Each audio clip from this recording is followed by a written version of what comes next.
இந்த படிக்காத அப்பாவி ஜனங்க வேணா பயப்படலாம், நான் பயப்பட வேண்டிய அவசியம் இல்ல. நீலாம்பூர் அப்படிங்கிற கிராமத்துக்கு ஃபீல்டு ஆஃபீஸர் வரும் கதாபாத்திரத்தில் ராம்கி நடிச்சிருந்தார். ராம்கி நிரோஷா காதல் காட்சிகள் எல்லாம் ரொம்ப இயல்பா கிராமிய ரீதியா ஆபாவானன் திரைக்கதை அமைச்சிருந்தார். செந்தூர பூவே தேன் சிந்தவா, அன்னைக்கு நீ பாடினது இப்பவும் என் காதுல ஒலிச்சுக்கிட்டே இருக்கு. செந்தூரப்பூவே படத்தை பொறுத்த வரைக்கும் திரைக்கதை வித்தியாசமாக இருந்தாலும் இதுக்கு மற்றும் ஒரு பக்கபலம் மனோஜ் கேனின் இசை மற்றும் பாடல்கள்.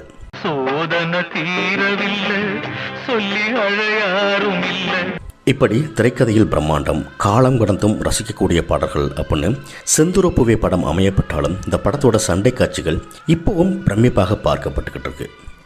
மிக முக்கியமாக படத்தோட இறுதி சண்டை காட்சி.